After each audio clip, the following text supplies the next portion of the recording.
Je suis au marché aux pistes, en train de faire mes recyclages comme d'habitude, quoi. Je travaille sur plusieurs recyclages. Je peux toujours ramasser d'autres déchets qui peuvent m'aider à pouvoir créer mes œuvres. Les masques, les costumes qui parlaient sur les valeurs ancestrales.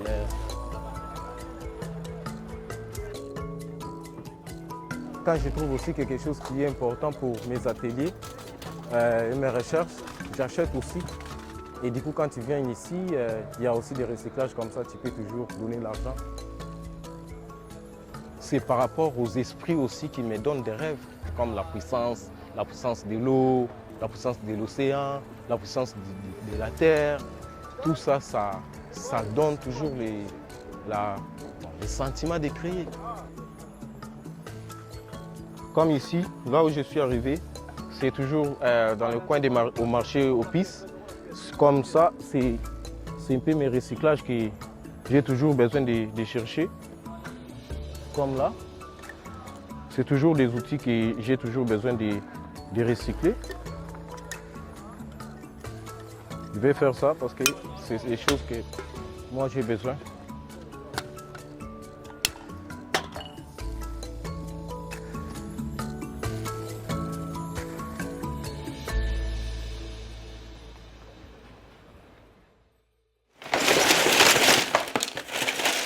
L'Afrique, c'est la poubelle, quoi. Comme l'Afrique, c'est la poubelle, nous, les habitants de l'Afrique, on a besoin d'un peu changer la chose. Parce que si on n'essaye pas de changer la chose, il n'y a personne qui peut changer de notre place. Les déchets viennent aussi de l'Europe. Quand les déchets viennent de l'Europe, on a besoin de montrer que non, d'où ça part, d'où ça vient. Pour moi, c'est important de ramasser ça et de créer un peu des œuvres qui parlent sur les déchets. Parce qu'en Afrique, les gens, ils ne savent pas comment jeter l'air poubelle. Ils ne cherchent pas à jeter, ils brûlent ça quand c'est noir, quand tout le monde dort. Mais ils oublient que les fumées, c'est la pollution. Quand je porte des costumes comme ça, c'est la force. Et dans mon démarche aussi, c'est la force de mes ancêtres.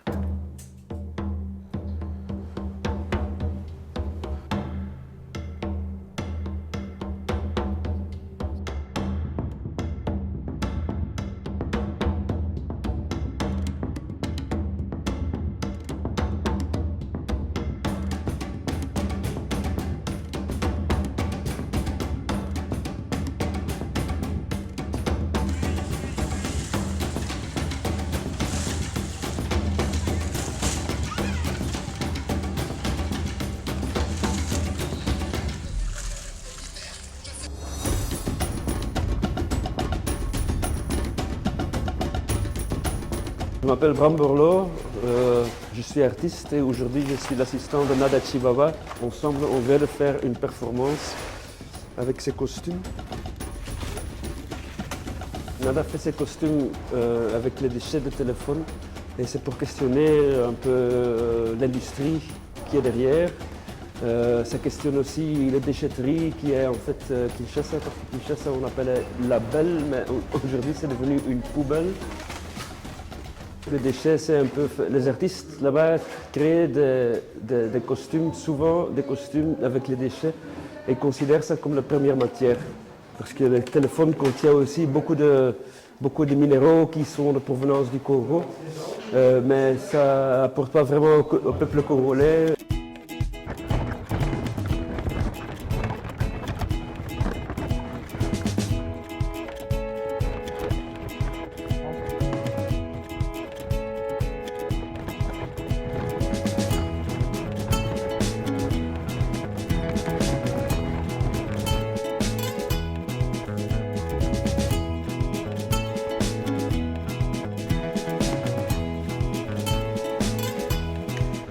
Quand on fait ces performances, on voit toujours que les gens rigolent en fait.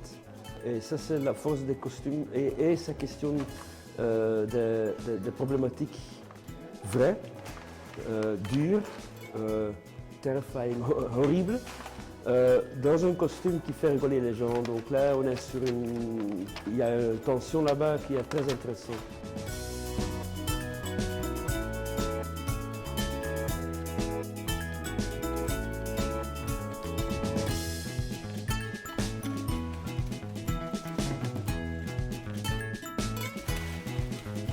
Là, j'ai ce qu'on appelle la rage, la force, l'esprit en communication avec le public, avec les musées. Je trouve ça fort parce que c'est comme ça qu'on fait la communication entre l'Afrique, l'Europe. Le projet Taking Care, c'est un projet européen, donc financé par la communauté européenne, qui regroupe plus de 12 exactement, autres musées avec Tervuren dedans.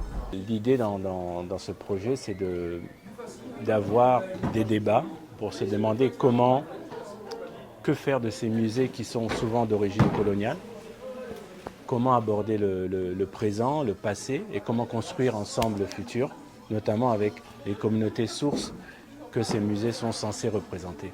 C'est un peu le but de nos rencontres. La personne en résidence s'inspire des collections du musée pour créer dans son art.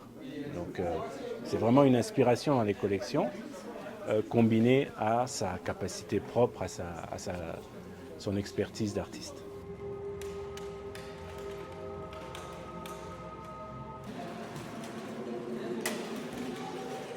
Il faut lui laisser la liberté d'expression.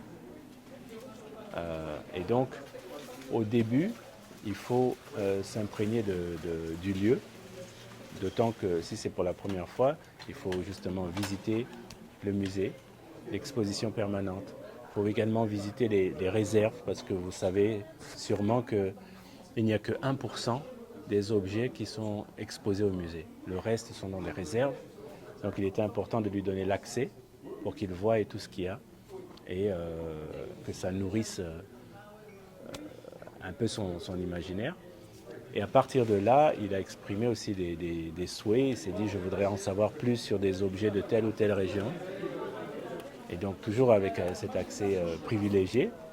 Et alors il a commencé à créer, il nous proposait plusieurs choses. À la base, dans le projet, c'était plutôt, on allait dans les performances et puis dans les masques. Mais il est allé au-delà en proposant aussi de la peinture, de la musique. Et voilà un peu comment ça s'est construit.